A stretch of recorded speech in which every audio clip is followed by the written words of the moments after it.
Hello everyone. आज मैं आप लोगों के लिए एक नई सकारात्मक सीरीज़ लाई हूँ। It's a positive series. हम हमेशा सुनते हैं कि हमें पॉजिटिव थिंकिंग रखनी चाहिए और हम उस पॉजिटिव थिंकिंग के साथ अगर आगे बढ़ें तो डेफिनेटली हम सफल होते हैं। पर कभी आप लोगों ने ये सोचा है कि हम ये पॉजिटिव थिंकिंग रखें कैसे? आज हम हर बार आपस में देखते हैं, बाहर भी सुनते हैं, काफ़ी लोग कहते हैं बी पॉजिटिव, हाँ, अच्छा सोचो और हम अच्छा सोचेंगे तो अच्छा होगा। और वाकई में लॉ ऑफ अट्रैक्शन भी ये कहता है कि अगर हम अच्छा सोचेंगे तो अच्छा होगा। लेकिन ये अच्छे सोचने की शुरुआत करनी कैसी है? तो आज इस सकारात्मक सीरीज़ के साथ, इस पॉजिटिव सीरीज़ के साथ आज हम कुछ एक कहानी के साथ शुरुआत करते हैं। मेरी कहानी की थीम है अवर प्रोस्पेक्टिव, अदर प्रोस्पेक्टिव। आइए सुनते हैं एक छोटी सी कहानी और कुछ नया सीखते हैं।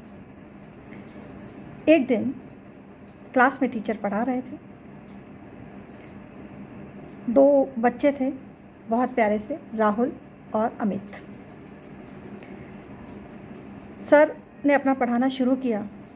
राहुल और अमित किसी न किसी बात पे बहस करने लगे। धीरे धीरे बहस करते करते झगड़ा बढ़ गया। सर को आवाज़ आई। सर ने कहा, क्या हो रहा है बेटा? सर ने कहा, राहुल ने कहा, सर देखिए ना बेटा, अमित मेरी बात मानता ही नहीं। अमित ने भी कहा, सर ये राहुल गलत कह रहा है, ये मेरी बात समझता ही नहीं। तो जानते हैं क्या हुआ? मास्टर जी ने कहा, ठीक है आप लोग बैठ जाइए। दोनों घबरा गए कि हम झगड़ा कर रहे थे फिर भी मास्टर जी ने हमें कुछ नहीं कहा, डांटा भी नहीं। पूरी क्लास एकदम से स्तब्ध हो गई, शांत हो गई। सर अपने टेबल पर चले गए और फिर धीरे से उन्होंने कहा, राहुल, अमित मेरे पास आओ। राहुल और अमित और घबरा गए कि पता नहीं अब सर हमें क्या सज़ा देंगे। जैसे ही राहुल और अमित टेबल के पास पहुँचे, सर ने कहा, घबराओ मत, तुम मेरे आस पास खड़े हो जाओ। एक तरफ राहुल, दाएं तरफ राहुल और बाएं तरफ अमित खड़ा हो गया। पूरी क्लास देख रही थी। सर ने कहा, फिंगर ऑन योर लिप्स, सभी लोग शांत बैठें और किसी प्रकार का शोर न करें। पूरी क्लास शांत बैठ गई। सर ने एक बार राहुल को देखा और एक बार अमित को देखा।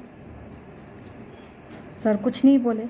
उन्होंने धीरे से अपने कबर्ड में से एक बॉल निकाला और जानते हैं क्या किया मास्टर जी ने? राहुल से पूछा, राहुल बताओ इसका कलर क्या है? राहुल ने घबरा के जवाब दिया, सर सफ़ेद। वही प्रश्न उन्होंने अमित से भी पूछा। अमित ने बड़े कॉन्फिडेंट से आंसर दिया, सर काली, ब्लैक कलर। तो पूरी क्लास देखने लगी कि दोनों जने अलग अलग जवाब दे रहे हैं और दोनों बच्चे सर को देखने लगे कि हमारा जवाब अलग अलग है और सर कुछ नहीं कह रहे। इसी तरह सर ने कहा, राहुल तुम इस तरफ और अमित तुम इस तरफ आ जाओ। दोनों ने अपनी जगह बदल ली, दाएं से बाएं और बाएं से दाएं। फिर जानते हैं सर ने फिर वही प्रश्न किया, राहुल अब बताओ ये कलर कौन सा है? अब राहुल ने बजाय सफ़ेद के अब जवाब था काला। और वही प्रश्न जब अमित से किया तो उसने काले की बजाय प्रश्न का उत्तर दिया सफ़ेद। दोनों जने फिर सर को देखने लगे। सर ने कहा, घबराओ मत राहुल, अमित, जानते हो क्या हुआ? तुमने जब अपने जगह से इस बॉल को देखा तो ये सफ़ेद थी, लेकिन जब तुम अमित के स्थान पे आके इस बॉल को देखते हो तो ये बॉल काली है। अर्थात ये दो कलर की बॉल है, इसीलिए इन दोनों के कलर भी अलग अलग हैं। आया कुछ समझ में? यही चीज़ होती है जब हम धीरे धीरे जीवन में इसी तरीके से अगर दूसरे के प्रोस्पेक्टिव को समझें तो शायद हम ये सही समझ पाते हैं कि बात क्या है। यही सीख हमें जीवन में भी लेनी चाहिए। जो राहुल और अमित ने जो गलती की, उन्होंने भी इस गलती से ही सीख ली। ऐसे ही अगर हम इस छोटी सी सीख से कुछ नया सीखें तो कितना अच्छा होगा। हमेशा हर चीज़ हम अपने प्रॉस्पेक्टिव से न लेके सामने वाले के प्रॉस्पेक्टिव से लें। जब भी हम ये देखते हैं कि परिस्थिति के अनुसार हमेशा हर बार हर व्यक्ति गलत नहीं होता, वो अपने पार्ट पे सही होता है, और जो व्यक्ति बहस कर रहा है वो अपने पार्ट पे सही होता है। और दूसरी बात, अगर उसे शांत तरीके से सोच के अगर हम देखें तो शायद दोनों ही अपने अपने प्रॉस्पेक्टिव्स पे सही होते हैं।